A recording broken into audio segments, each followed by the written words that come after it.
Continuando nossas aulas sobre história geral ou história global, o assunto desta ocasião melhor dizendo, sobre os egípcios e cuxitas.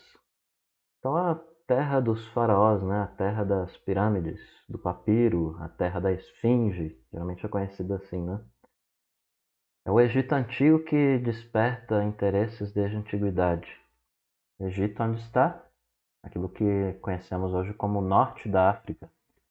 É uma região que recebeu aí durante várias épocas e ocasiões sábios, comerciantes, artistas do mundo antigo todo. E ali eram difundidos o quê?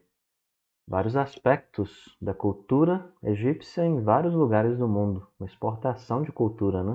Então, o Egito não foi, apesar de ser uma das mais conhecidas aí das civilizações africanas da antiguidade, não foi a única, né?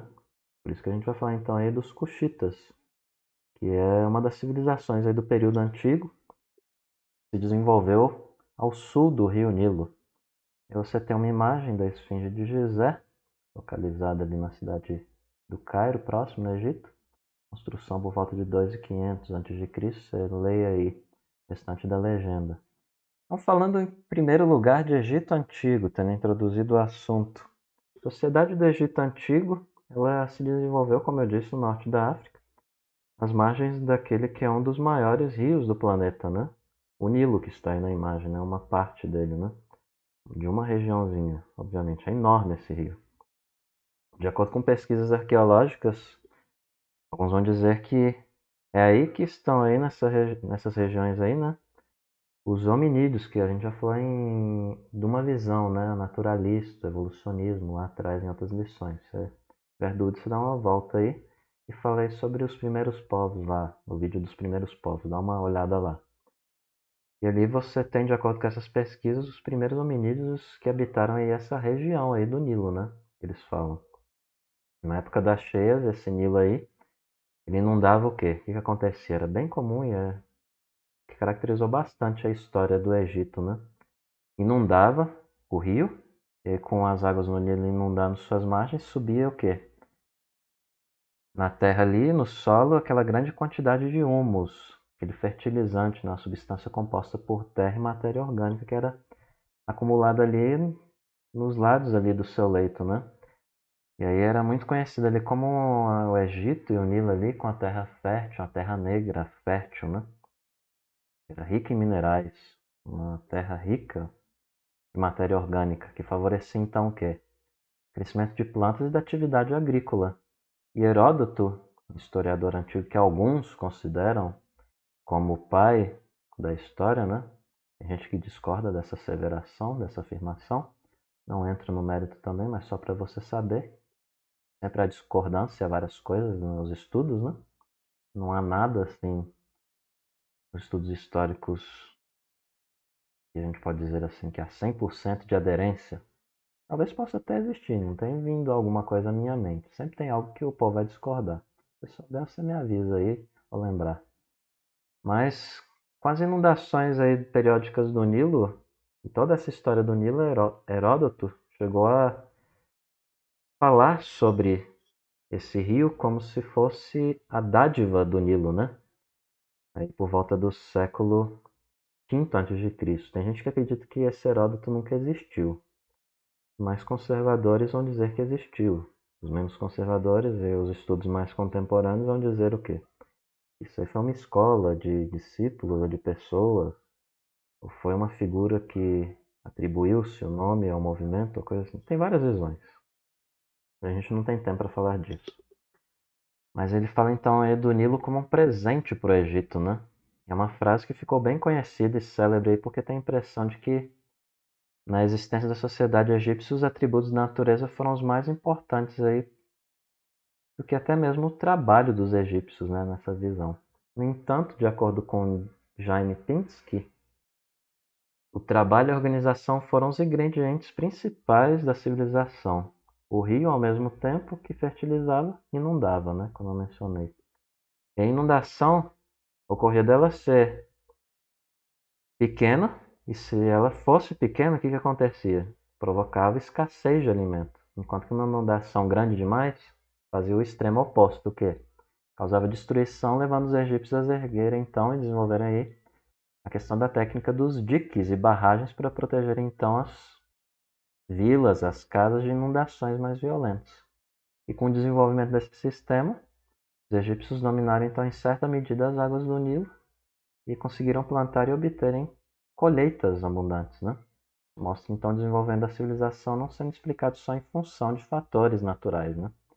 O desenvolvimento também é fruto de uma interação do ambiente natural com o trabalho humano, né? E até hoje, estudiosos ficam se debatendo como que eles construíram essas pirâmides do Egito, né?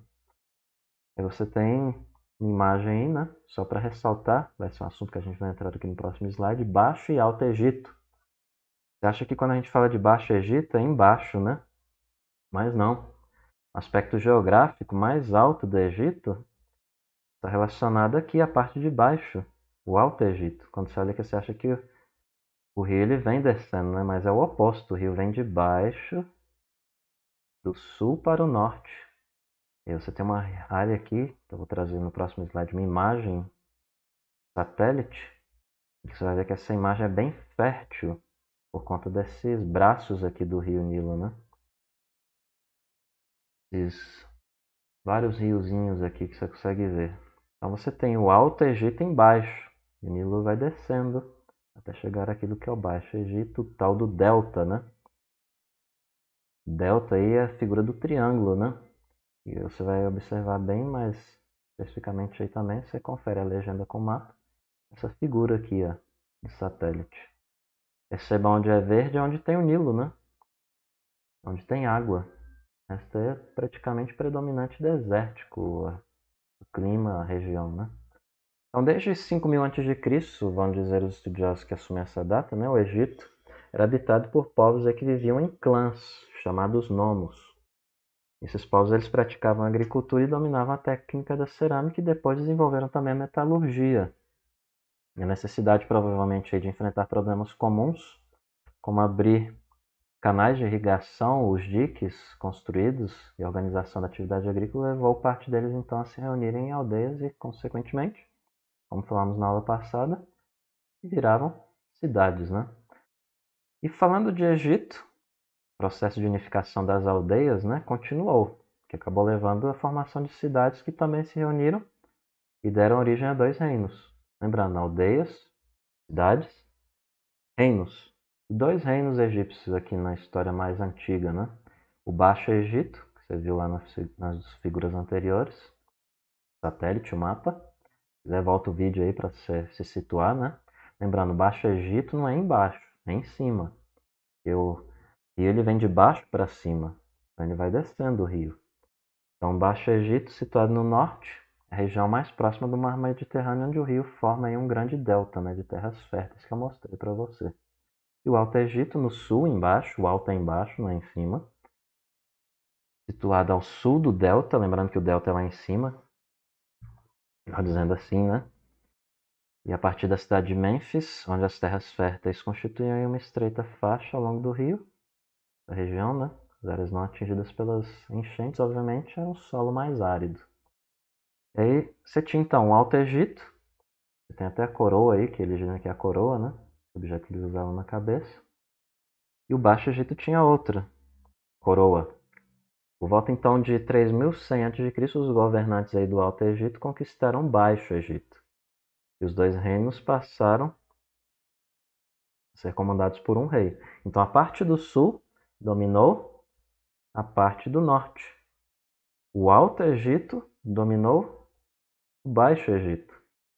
E os dois reinos então foram comandados por esse único rei que foi conhecido aí como Faraó, né? E tem gente que diz que esse nome aí, ele não é um nome próprio que davam ao governante do Egito, né? Mas também fica para outra ocasião, aí você pode se aprofundar depois. Então, segundo a tradição, Menes teria fundado a primeira dinastia dos faraós, que usava a coroa dupla, né? Fusão do Alto com Baixo Egito. Está bem claro aí na figura do Alto e Baixo Egito, né? Unificação dos reinos. Então, a coroa dupla significando que eram reis tanto do Alto quanto do Baixo Egito. E a unificação então tornou o faraó o senhor grande aí, né? O grande senhor da grande casa do Egito. E no decorrer de mais de 3000 anos de história registrada aí de volta por volta de 3100 até 30 a.C., você tem o Egito alternando aí períodos de centralização e descentralização do poder político. Isso atravessa períodos de prosperidade, fases de crise econômica, obviamente, guerras internas, invasões, que a gente vai ver algumas só delas, tá? Então vamos falar aqui dos egiptólogos. Quem são esses? Os indivíduos que estudam o Egito, né? Especializados aí em egiptologia. Costumam dividir a história do Egito Antigo em vários períodos. Primeiro aí é o Antigo Império. E você tem então por volta de 2600 a 2040 a.C. A capital aí era Mênfis. Houve uma forte centralização política com os faraós, né? Montagem de uma grande estrutura administrativa e construídas aí as grandes pirâmides, né? Como a do faraó Quéops, melhor dizendo, Quefren e Miquerinos, aí, a quarta dinastia, né? E por volta de 2150 até 2040 a.C., os faraós eles perderam, melhor dizendo, o poder para os governantes das províncias. E o fim desse período é marcado por quê? Por descentralização de poder, distúrbios sociais e instabilidade política. Médio Império, a data está aí. Representantes da nobreza de Tebas, eles conseguiram reprimir as revoltas locais dos governantes das províncias e os faraós recuperaram e centralizaram o poder. Esse período ficou conhecido por o oposto. Vamos fazer esse contraste para facilitar, de maneira bem geral, apesar de ter gente que critica isso.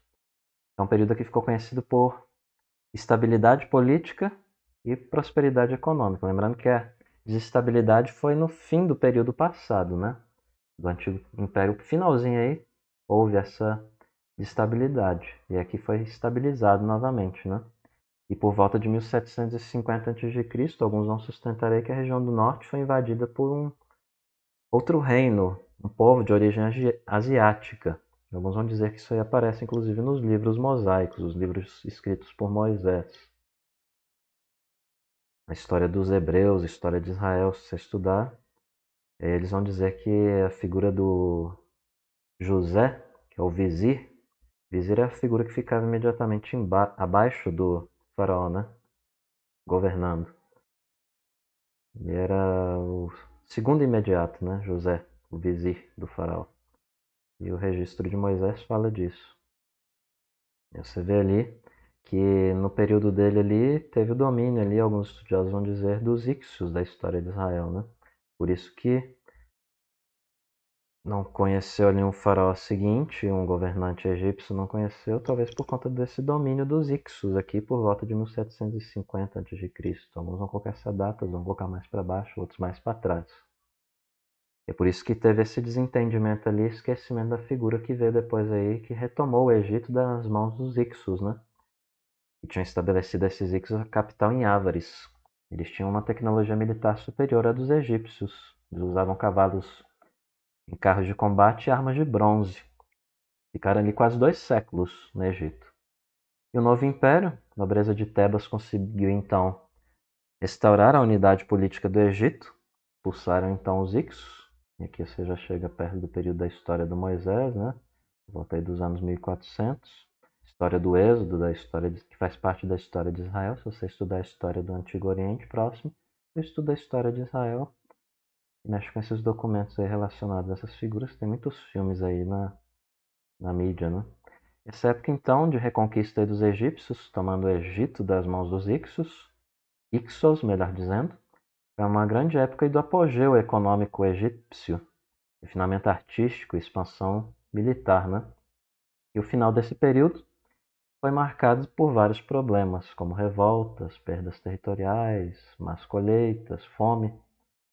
E aí você tem, depois do século XII a.C., o Egito sendo invadido, vez atrás de vez, por vários povos. E os historiadores, por exemplo, eles indicam que por volta aí de 713 a.C., o Egito foi então unido ao reino de Kush. Por quase um século, esses reis chamados Kushitas, ou faraós negros, né? Daí aquelas estátuas de faraós negros, tem a ver com esse período aí, né? Que governaram de maneira unificada a Núbia e o Egito. Em 670, chegam então os assírios, que dominam o território egípcio por 8 anos. E após se libertarem aí dos assírios, os egípcios começam então uma fase de recuperação econômica e cultural conhecida como Renascimento Saíta, por ter sido impulsionada por soberanos da cidade de Sais. E a prosperidade não foi obviamente duradoura e em 525 a.C., o Egito conquistado pelos persas, então, e quase 2 séculos depois, os macedônios, comandados aí por Alexandre Magno, chegam, derrotam os persas e em 30 a.C. o Egito é dominado pelos romanos, já encerrando então a civilização egípcia da maneira como ela era conhecida até então. A sociedade egípcia ela foi formada por diferentes camadas sociais, sobrepostas, obviamente, fixas de caráter hereditário. Tinha camponeses e artesãos, que era a maior parte da população, e de acordo com alguns historiadores, você tinha um grupo pequeno de escravos. Tem outros que vão discordar e dizer que os escravos eram a maioria. Mas não vou entrar nisso por conta do tempo. Então você vai ter aí o faraó, que é um outro tema bastante importante aqui. Ele era o rei supremo do Egito, né? Considerado basicamente um deus vivo. Era o indivíduo responsável pela proteção e prosperidade do povo. E a crença na divindade do rei ou do faraó, né, sofreu variações no decorrer da história do Egito. Mas, de maneira geral, ele tinha autoridade religiosa, administrativa, judicial e militar. Ele tinha várias esposas, podia ter, né, legítimas, e também muitas concubinas. E tinha também a maior parte das terras do Egito e, auxiliado por funcionários do governo e sacerdotes, ele exercia considerável controle sobre as atividades econômicas. E, embora a maioria dos faraós egípcios fosse masculina, a maioria, né, também existiram mulheres, né? E entre elas a gente pode citar uma grande conhecida que tem filmes, inclusive vai lançar um aí nos próximos anos pela atriz israelense Gal Gadot, que fez aí, ficou famosa pela Mulher Maravilha, né? Sim, ela é de Israel, israelita, história dos hebreus, tem tudo a ver aqui, de certo modo, com o que a gente está falando, né? Com a história de Moisés, José do Egito e coisas assim. Mas você tem aí a figura da Cleópatra, palavra complicada de falar, que governou o Egito aí por volta de 51 a 30 a.C. Também tem uma outra chamada aí Hatshepsut. Hatshep, é difícil falar esse nome, vou tentar falar de novo. Hatshepsut, que reinou durante aí o século 15º a.C., por aproximadamente 2 décadas. E Lisa Larkin Nascimento, ela afirma que são abundantes os exemplos de mulheres soberanas no Egito Antigo, tanto na esfera de condução e administração do Estado, como na religiosa e espiritual. Havia rainhas como Ti, Nefertiti, Nefertari, que reinavam em regime de colaboração com os maridos faraós. Havia sacerdotisas soberanas nos centros primordiais do culto religioso. Uma faraó feminina, Hatshepsut, reinou sozinha durante a dinastia 18ª. E você tem, a título de curiosidade, um sarcófago aí de Tutankhamon. Uma grande descoberta, né? Apesar de ter gente falar que ele não foi uma grande figura, né, na história, nessa discussão. E aí a gente entra aqui na história falando também sobre os nobres, os sacerdotes e os escribas no Egito Antigo, né? Aquela poderosa camada mais do topo da pirâmide, né? Formada por aqueles que assumiam cargos hereditários, administradores de províncias, comandantes militares, dos principais postos dos exércitos. E entre a nobreza egípcia você tinha então um distinto aí, né? Um tal de Tijati, que é o traduzido aí esse termo de regra como vizir, que eu mencionei, né? Que é o chefe da administração e justiça, uma espécie de primeiro-ministro, que era encarregado de executar aí a vontade do faraó. Você tem então esse termo aí, Tijati, significava literalmente também, aí, traduzindo de outra maneira sem ser vizir, é pessoa da cortina, um termo mais, uma expressão ainda mais literal. Por quê? Pessoa da cortina, esse indivíduo. Porque é aquele que conhece os segredos do faraó. Porque ele foi admitido do outro lado da cortina do poder. E guarda, portanto, o silêncio, fechando a cortina. Também você tinha os sacerdotes, né, que presidiam cerimônias religiosas, como coloquei aí, administravam o patrimônio do templo, enquanto os escribas, né, é uma classe bem, uma grande proeminência, conheciam a escrita e eram prestigiados. Os escribas eram os funcionários do governo que conheciam a escrita egípcia. Tinha também dentro da própria classe escriba, de acordo com alguns estudiosos, até mesmo distinções, alguns com mais prestígio e poder do que outros. E uma das funções dos escribas era até inclusive visitar as províncias, os campos, para cobrar tributos e fiscalizarem os serviços das construções de canais, diques, estradas, templos e pirâmides. E os camponeses também eram chamados de felás e realizavam diversos trabalhos. Na agricultura, os principais produtos cultivados eram o trigo, para fazer pão, a cevada, para cerveja, sim, cerveja no mundo antigo, no Egito, e linho para fazer tecidos. Os camponeses eram dedicados também à plantação de legumes, verduras, uva, figura do vinho, aqui também muito importante na cultura egípcia, né? E várias outras frutas. Criavam animais como bois, asnos, carneiros, cabras, porcos, gansos. Você vê muito isso nessas imagens deles, né? Figuras desses animais. E até mesmo na questão religiosa você vê também. A gente vai falar um pouco disso daqui pra frente. Você vê também cavalos. E lembrando que os camponeses aí, que é, vamos dizer aí, os estudiosos que era a maior parte da população, a carne era um alimento de luxo, né? Não era algo disponível para eles, né? Os mais pobres. Só comiam em ocasiões muito especiais e olha lá, né? Vamos dizer alguns. Então, as atividades agropastoris eram complementadas até mesmo pela pesca no rio Nilo, nos pântanos e nos canais. Lembrando que tem regiões ali do próximo ao Nilo, encontra ali no Egito ali, regiões muito pantanosas. E daí vem, os dizem, o cultivo de uma planta para elaboração daquilo que a gente conhece como os papiros, né? Eles pegavam uma planta e colocavam ela entrelaçada de maneira que ela secava, então eles escreviam. Tem muitos manuscritos em papiros no mundo antigo, seja de escritos literários, escritos do povo hebreu, dos gregos e vários outros povos, também em couro, onde a gente conhece muito da história, da literatura e da religião desses povos. Então, nos períodos em que diminuíam os trabalhos no campo, que geralmente eram as épocas das cheias, né, muitas vezes esses camponeses eram convocados de maneira compulsória a trabalhar em quê? Em construções de palácios, templos e pirâmides e várias outras questões arquitetônicas, né? Então, os artesãos no Egito também, eles tinham diferentes qualificações. Eles tinham artesãos, né, melhor dizendo. Produziam artigos de luxo, geralmente trabalhavam em oficinas urbanas, muitas vezes instaladas em templos e palácios. Eles criavam, confeccionavam peças de ourivesaria, que é o trabalho destinado ao conserto ou venda de artigos de ouro e prata, né? Vasos de alabastro, uma pedra clara, né? Semelhante ao mármore.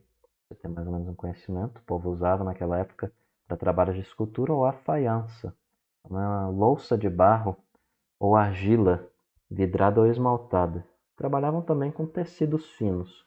Imagem você tem vários tipos de trabalhos, né? Faz parte aqui dessa parte maior, né? Que foi apenas uma porção. Então, os artesãos menos qualificados, eles trabalhavam em oficinas rurais. Eles produziam tecidos rústicos, artigos de couro, vasilhas utilitárias, né? Para comer, para armazenar alimento e coisas do tipo. E existiam artesãos de vários ofícios, assim como também ferreiros, carpinteiros, barqueiros, tecelões, ceramistas, ourives e até mesmo padeiros, né? Vários outros ofícios existiam. Muitas pessoas eram especializadas em trabalhos ligados a sepultamentos, inclusive de mortos. Aí tem muito também da figura da morte, né? Da figura não, do aspecto do embalsamento, os embalsadores, os decoradores de túmulos, como pintores, escultores, metalúrgicos, né? Lembrando também da população escrava, a gente vai falar um pouquinho dela aqui.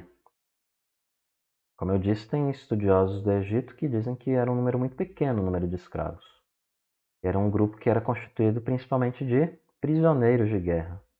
Eles tinham vários serviços em casas, pedreiras, minas e campos, e as condições de vida deles variavam, melhor dizendo, segundo a atividade que eles exerciam. E há indícios, dizem esses estudiosos, de que escravos domésticos viviam melhor que, por exemplo, os escravos em pedreiras e minas.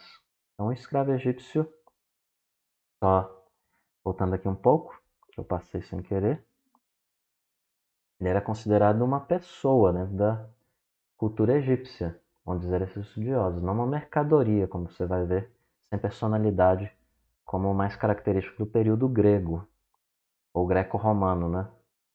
Para expandir um pouco aí a questão. Então, aqui na cultura egípcia, o escravo ele poderia adquirir propriedades, testemunhar em tribunais, casar com pessoas livres. E talvez por conta dessas características, alguns egiptólogos, estudiosos do Egito, vão dizer: não existe escravidão no Egito, no sentido clássico do termo, né? Para você saber, existe essa ideia. A religião, falando dela, é um aspecto muito central na vida do Egito Antigo, de maneira que teve profunda influência nas atividades e culturas, né, do povo egípcio. Acima de tudo, nas artes. Você vai observar que isso não impediu que sábios egípcios desenvolvessem, por exemplo, vários conhecimentos científicos. Tem gente que geralmente atribui assim, cultura muito marcada pela religiosidade, é um povo primitivo, ou coisa assim. Não.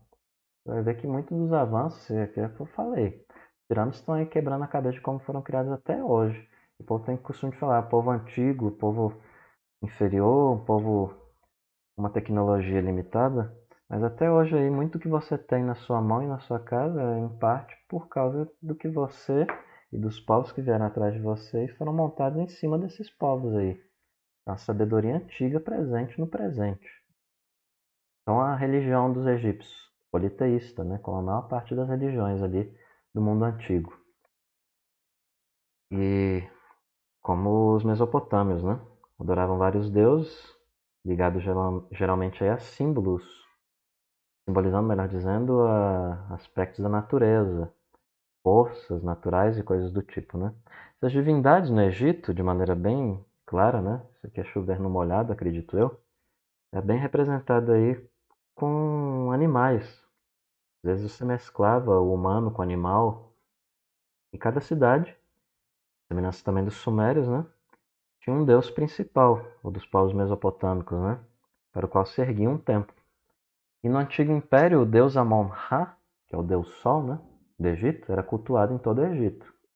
E entre a população você tinha também uma grande devoção para divindades como Osíris, que é o deus da vegetação, das forças naturais e dos mortos. Você tem Ísis também, que é a esposa e irmã de Osíris. E você tem Horus, deus do céu e filhos de Ísis e Osíris. E para os antigos egípcios, acreditar nos deuses significava cultuá-los, o que consequentemente significava o quê? Pagar-lhes, melhor dizendo, oferecer-lhes tributos. Então, por isso que eles erguiam templos considerados as casas dos deuses, onde os sacerdotes encarregados ali então eram dos serviços religiosos. E crendo que os deuses tinham os mesmos desejos humanos, os egípcios faziam o quê? Davam aos deuses, né, bebidas, comidas, festas, e a crença na condição divina do faraó era também bem desdobrada em outras crenças, como a de que ele tinha o poder para controlar a natureza. Tem relatos antigos que contam de que o faraó ele ficava, quando o sol começava a aparecer, né? Ele estendia a mão e aí ele fazia tipo simulando que ele estava levantando, tipo levantando o sol, né? Você tem historiadores que falam dessa figura aí, né? Como ele é um ser divino, né? Responsável pelas forças da natureza para o proveito do seu povo. Então, o faraó ele tinha aí, por exemplo, poder para provocar cheias periódicas no Nilo, né? O que assegurava, então, e era dado crédito a ele as boas colheitas, né? Figura do faraó. Você tem a trindade egípcia, né? Alguns colocam, título de curiosidade. E agora a gente fala também mais um pouco da morte, né? A relação dos egípcios com a morte. Eles acreditavam que na vida após a morte ela ocorria aí no reino de Osíris. Imaginavam que os mortos eram julgados por esse deus e que eles poderiam então voltar ao mundo dos vivos se fossem absolvidos nesse julgamento, né? Para isso, eles precisavam ter então seus corpos conservados. Por isso esse cuidado todo, né? Eles desenvolveram então várias técnicas, técnica de mumificação, extração do cérebro com substâncias, né? Pelo nariz. Você vê muito essas curiosidades em vários documentários, né? Tem vários livros de história também, né? Não posso ficar falando demais, essas partes são legais. Mas tem que falar aqui mais do aspecto da linha histórica, né? Então você desenvolve aí, nesse período egípcio, eles desenvolveram técnica da mumificação para ter que conservar caso o indivíduo voltasse da morte, né? E existiam diferentes tipos de mumificação, os mais simples, mais baratos, até os mais caros e luxuosos. E aqui, diferente dos mesopotâmios ou mesopotâmicos, a religião dos egípcios, os egípcios aqui eram mais otimistas quanto à morte, né? Eles encaravam como uma forma de libertação. E aqui você tem um detalhe do livro dos mortos, né? À esquerda aí, Horus, que é o deus falcão. A cabeça do falcão, viu lá, identificou, em pé, segurando a mão da mulher ali. E que você também tem uma outra figura, né, do livro dos mortos, onde um coração é pesado. Conta-se que o coração dos indivíduos eram pesados no tribunal de Osíris, né? E você tem bem legal essa descrição, mas não posso entrar em detalhes nela, né? Onde o coração era pesado na balança, e se pesasse ali, você tinha a figura também do besouro, coração de um lado e o besouro, a figura do escaravelho, né? Que era pesado, né? O indivíduo entrava na morte, o coração pesado na balança. E você tem então um outro deus aqui, cabeça de crocodilo, que se pesasse as obras indevidas era devorado, né? Se não, a ideia de libertação. Mas aqui você vai ter um trecho interessante, fugindo um pouco aí do livro dos mortos, da figura, né? Adentrando aqui numa discussão da morte, falando sobre o diálogo do homem com sua alma. Um texto egípcio, né? Intitulado dessa maneira, Diálogo do Homem com Sua Alma. Não sabemos o autor, mas está aí, ó, bem interessante também. Eu só tirar o laser aqui. A morte está hoje diante de mim, como a cura depois de uma doença, como a liberdade depois da prisão. A morte está hoje diante de mim como a fragrância do lótus, como estar sentado nas praias da embriaguez. A morte está hoje diante de mim como o momento em que cessam as intempéries. Você vai ver que está utilizando muito o artifício da repetição. No mundo antigo, por conta do vocabulário, você vê isso muito de maneira especial na literatura hebraica. Eles, por conta de não terem como enfatizar as coisas como na nossa língua portuguesa, por hipérboles e coisas do tipo, eles usam muito o artifício da repetição. Então a temática aqui que ele está tratando é a morte. Por quê? Porque a morte está sendo repetida direto. A morte hoje está diante de mim como os momentos em que cessam as intempéries, como o momento em que se volta para casa depois de uma expedição. No meio aí, a morte está hoje diante de mim como um clarão no céu, uma descoberta daquilo que se ignorava. A morte está hoje diante de mim como o momento em que um homem deseja rever seu lar depois de ter passado anos no cativeiro. Então, parte da produção artística, falando agora de arte, né, do Egito Antigo, foi influenciada por religião. A gente vê isso muito na cultura, na arquitetura, né?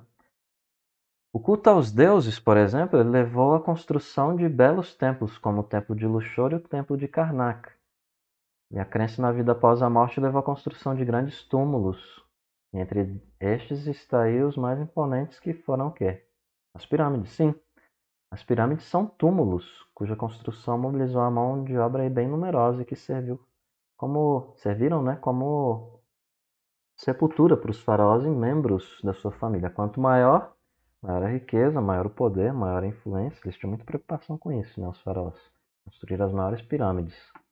E na região de Gizé estão as pirâmides dos faraós Quéops, Quefren e Miquerinos, né, consideradas exemplos da beleza e solidez. Você dá uma pesquisada aí depois. As pirâmides de Gizé, pirâmide de Quéops, Quefren, com N, e Miquerinos, com QU. E os mortos de origem então social mais modesta, eles eram enterrados em pirâmides? Não. Eram enterrados em sepulturas mais simples, às vezes nem isso. Simplesmente abria um buraco ali na areia e jogava na areia mesmo, do deserto. Nas artes plásticas, como a escultura e a pintura, você tem, além dos temas religiosos, retratando divindades, muitas representações do cotidiano que eu trouxe aí para vocês, né, em várias imagens. Simplificando aí a colheita, pesca, pastoreio, navegação, adoração, prática do artesanato. Então você dá uma lida aí na legenda e compara com a figura. E assim como os sumérios, os egípcios desenvolveram também um sistema de escrita, criando sinais figurativos, né, os pictogramas que a gente já tratou, para representarem coisas e objetos, e sinais que sugeriam ideias, né, os ideogramas, e depois criaram, aquela terceira parte que a gente falou, né, os sinais, as letras que representavam os sons, os fonogramas. E a escrita egípcia começou a ser decifrada no século XIX. Em 1799, os soldados franceses que invadiram o Egito, sob Napoleão, né, Bonaparte, eles encontraram, perto da cidade de Rosetta, ali na região do Egito, né, uma pedra, que ficou conhecida então como a Pedra de Rosetta, uma pedra negra. E nela há três tipos de inscrições, saber, a escrita grega, né, a escrita egípcia sagrada, que é o hieróglifo, e a escrita egípcia simplificada, mais popular, que é o demótico. E comparando o texto grego, uma língua conhecida ali, né, com as versões da escrita egípcia, o grego era conhecido, era possível ser interpretado nessa época, né? Já era uma língua mais comum aí do que o egípcio, né? Por meio do demótico e hieróglifo.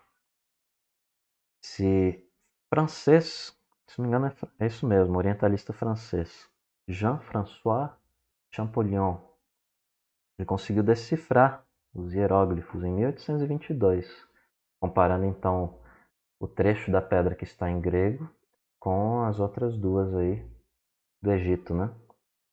Eu infelizmente não coloquei aqui uma escrita detalhada, mas você consegue achar isso aí no Museu Britânico. Você abre o site do Museu Britânico, digita em inglês, você consegue ver essa escrita. Se você tiver curiosidade de ver uma interpretação disso aí, você dá uma consultada ali num das minhas contas do Instagram, intitulada @ocalviniano.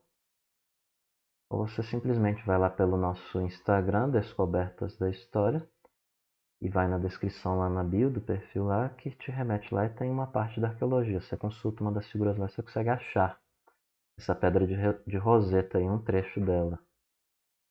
E comparativos ali da escrita demótico e do hieróglifo. Então, com o estudo desse indivíduo, Jean, né, abriu-se uma enorme porta para conhecimento da história do Antigo Egito. Aí está a pedra de Roseta, né? E falando da ciência que a gente tinha falado antes, os egípcios eles desenvolveram um saber bem voltado para a resolução de problemas bem práticos e concretos. Esses conhecimentos aí foram absorvidos por outros povos e reelaborados por outros povos, como os gregos e os romanos. É no Egito que a gente começa a ver a discussão química que chega a nós, né? Manipulação de substâncias químicas que alcança então um grande desenvolvimento no Egito. De maneira que originou aí a fabricação de vários remédios, composições. E a própria palavra química, ela vem do egípcio Kemi, que significa terra negra. Matemática também é outro ponto importante aqui. As transações comerciais, administração dos bens públicos, exigiam uma padronização dos bens e medidas, né, dos pesos e medidas, por meio de um sistema de notação numérica de contagem. E aí desenvolveram o quê? A matemática, incluindo álgebra, geometria, pirâmides, tem a ver, né? Uso de cálculo na construção dessas grandes obras, até mesmo os templos. Astronomia, para navegação no Mediterrâneo, né? Lembrando que Mediterrâneo, basta voltar lá nos mapas mais no começo da aula, no vídeo aí, você dá uma volta. Mediterrâneo é aquele mar no meio ali, né? Entre a África e a Europa. Você se situa ali pegando o Oriente Médio descendo, né? Eles fizeram mapas do céu, enumerando e agrupando as estrelas em constelação para navegação e coisas do tipo. Medicina também, né? Bem forte na cultura egípcia. A prática da mumificação contribuiu até mesmo para o estudo do corpo humano, né? Os médicos acabaram se especializando em partes específicas do corpo. Você vê muitas criações curiosas.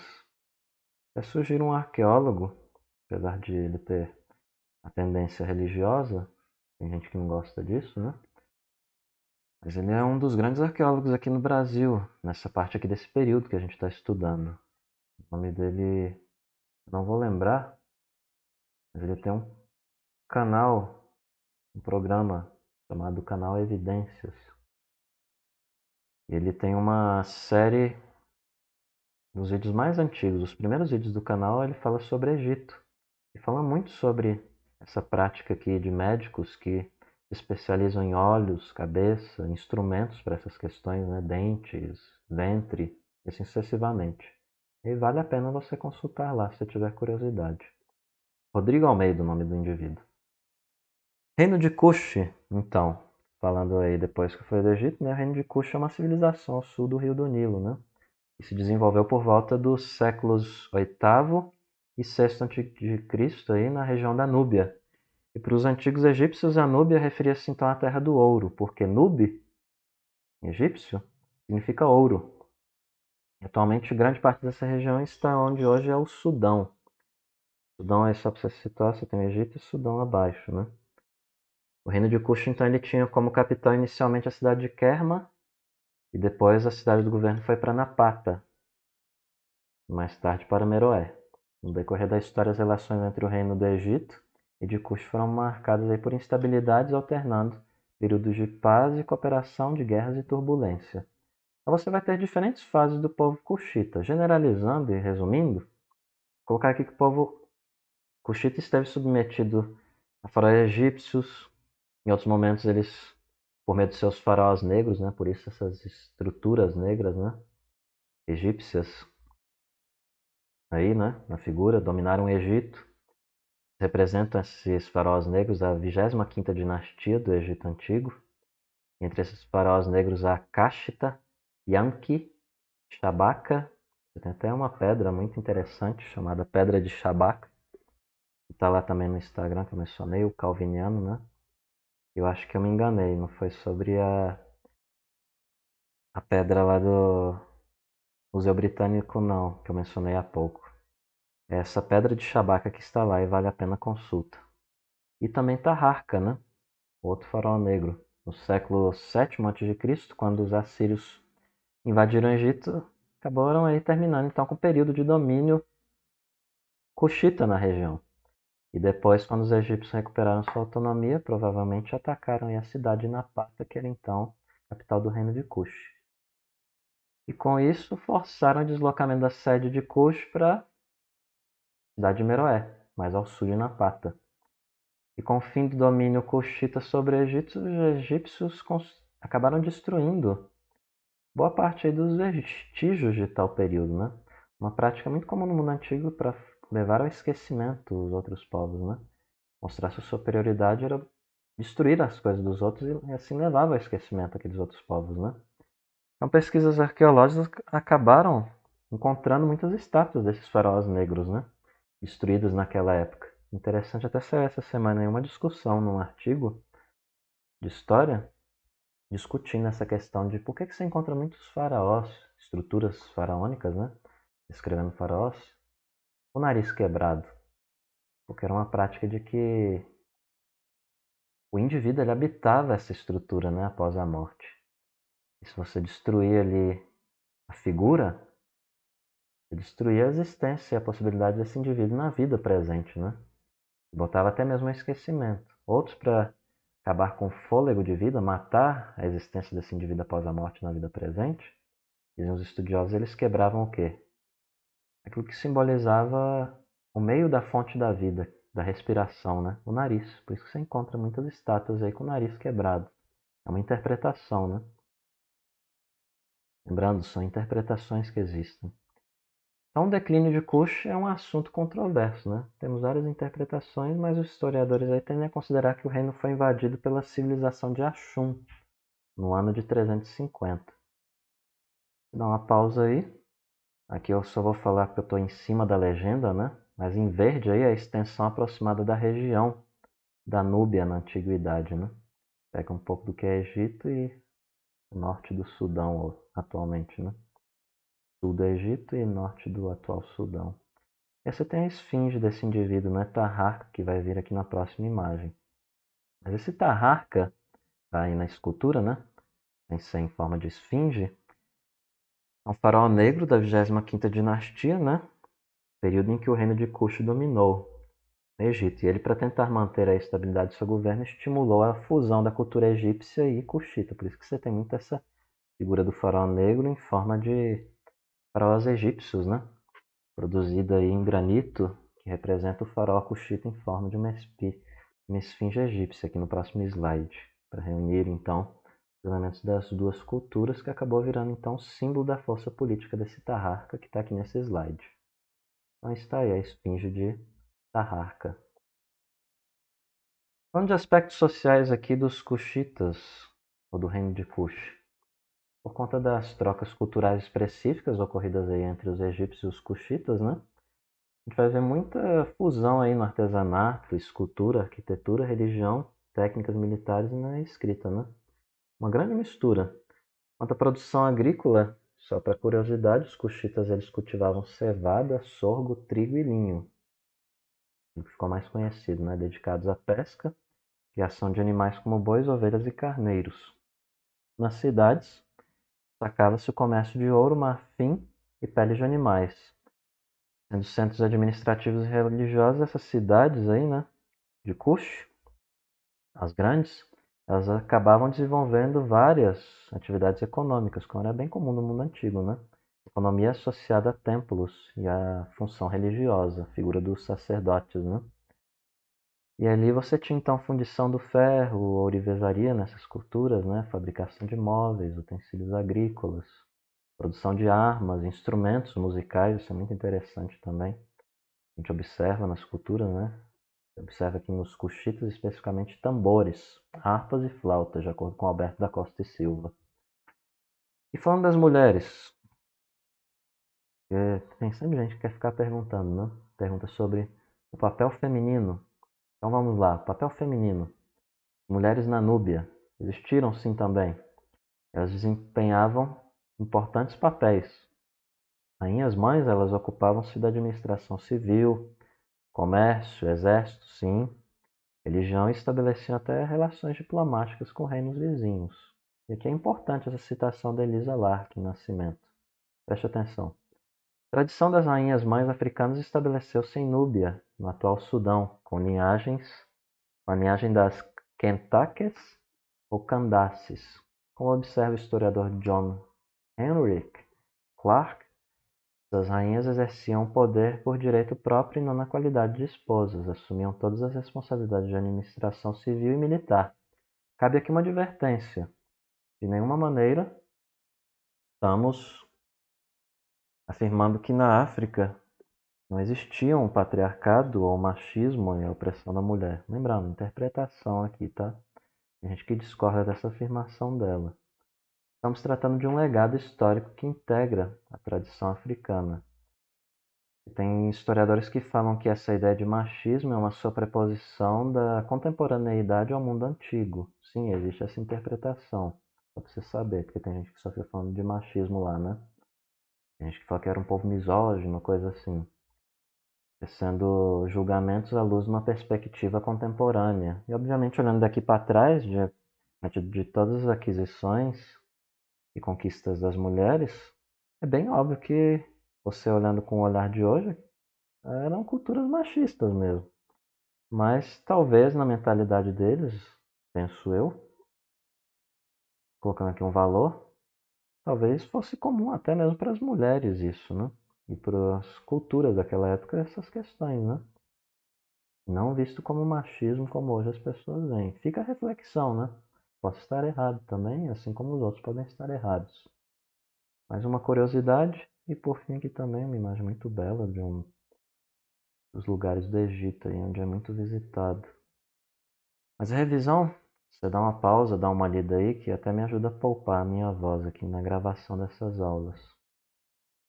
Aí você vai lendo, pausa aí de novo, reflete aí, se necessário volta as imagens, dá uma pausa e tente responder. A resposta é a seguinte, e aí você confere em sites aí a discussão. Por que que essa daí é certa e não as outras, né? Temos uma outra questão da UFSCar, e que elas já aparecem respondidas, né, para vocês, sem a revelação. Então, Creio que é isso que temos para essa discussão sobre o Egito, povos antigos de Kush também. E qualquer questão, entre em contato comigo por meio das mensagens, Instagram ou no nosso grupo do WhatsApp. Então, até a próxima.